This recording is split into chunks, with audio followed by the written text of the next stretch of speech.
सर्वात लांब अटल सेतू सी लिंक म्हणून ओळखला जाणारा शिवडी नावाशिवाय अटल सेतू सी लिंक हा वाहतुकीसाठी खुला झाला आहे। 22 किलोमीटर लांबीचा हा सी लिंक मार्ग आहे। शिवडी नावाशिवाय सागरी सेतू हा मुंबई ट्रान्स हार्बर लिंक प्रकल्प म्हणून ओळखला जातो। या उड्डाणपुलामुळे मुंबई शहराची रहदारी तर कमी होईलच, पण नवी मुंबईच्या विकासात भर पडेल। त्यासोबत या सी लिंकमुळे ब्रिजमुळे तिसरी मुंबई तयार झाली आहे।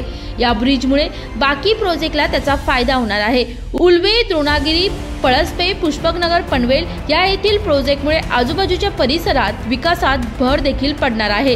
त्यामुळे भविष्यात तिसरी मुंबई हे शहर डायमॅनिक शहर म्हणून नावारूपाला येईल। यावर नवी मुंबईतील डेव्हलपरने आपले मत मांडत सांगितले की याचा नागरिकांना नक्कीच फायदा होणार आहे।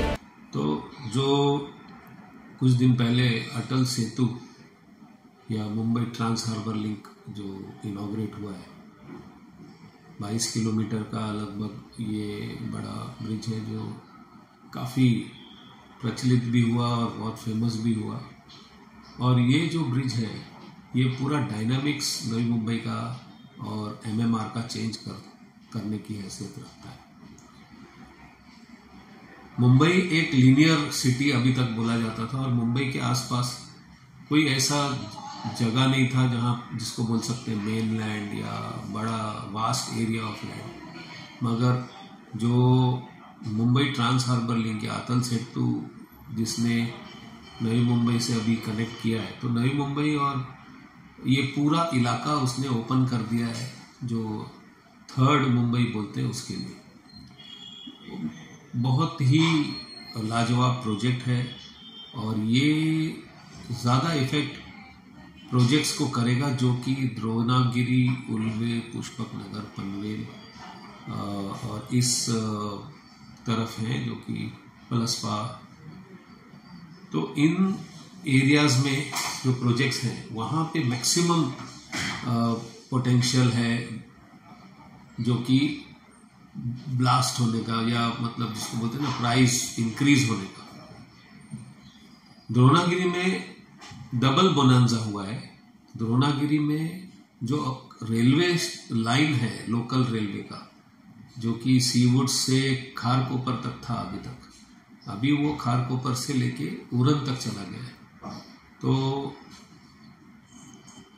जो कॉमन पर्सन है, जो कॉमन सिटीजन है, जो कि रेलवे लाइन यूज करता है और द्रोणागिरी आना चाहता है, उसके लिए एक बहुत ही बेहतरीन साधन साबित हुआ है। तो डबल जो है अटल सेतु और सीवुड्स उरन रेल लाइन का फेज 2 का इनॉग्रेशन, ये दोनों की वजह से द्रोणागिरी में सबसे अधिक आज जंप आएगा और फ्यूचर में द्रोणागिरी बहुत ही बेहतरीन एक नोड की तरह उभरेगा।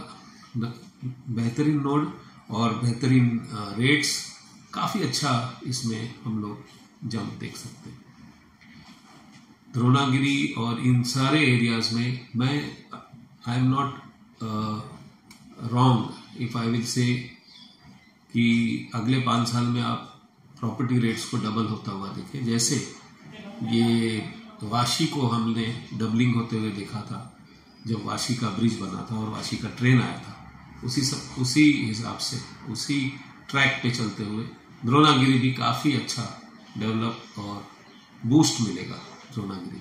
अगर मैं आज पाम बीच पे लेता तो क्या रेट था, तो आज वही पोजीशन आने ही वाली है। अटल सेतु के बाद हमें लगता है जैसे गेम चेंजर इन रायगढ़, उसके पीछे एयरपोर्ट ड्यू है, नेक्स्ट ईयर एयरपोर्ट है। आप आई थिंक आप याद कीजिए उलवा क्या था, उलवा कोई नहीं जाता था। आज उलवा में फ्लैट अवेलेबल नहीं है, उलवा इज टोटली कंप्लीट। उलवा के आगे जो नए नए सेक्टर्स खुल रहे हैं 26, 27, 28, उसके प्रोजेक्ट भी हम डिस्प्ले कर रहे हैं। यानी still you have a chance, आप उलवा में ले सकते हो। और it's very near to the Atal Setu, it's near very to the airport also. और जो पेरिफेरी बन रही है नियर बाय, जो आउटसाइड से जो रास्ता बन रहा है, जो 4 वे 6 वे लेन बन रहा है, आप यकीन करोगे आप देखने के बाद जो लोगों, मुझे इवन मैं रहता हूँ बैंड्रा साइड, तो बॉम्बे के लोगों को ये तक मालूम नहीं है कि भाई वहाँ से कितनी बड़ी कनेक्टिविटी स्टार्ट हो चुकी है। अभी लोग जो आ रहे हैं अटल सेतु से, शायद मैंने कल के पेपर में पढ़ा कि 12 करोड़ के ऊपर 9 करोड़ के ऊपर कुछ कलेक्शन हुआ है। इट मीन्स कितने लोगों ने वहाँ और लोग घूमने आ रहे हैं, देखने आ रहे हैं कि इतना बड़ा ब्रिज, 22 किलोमीटर का bridge, it's not easy task. तो ये तो बहुत अच्छी चीज़ है हमारे लिए, हमारे एरिया के लिए भी। तो इसलिए हम अपनी टैगलाइन को कंप्लीट करना चाहते हैं कि अभी नहीं तो कभी नहीं।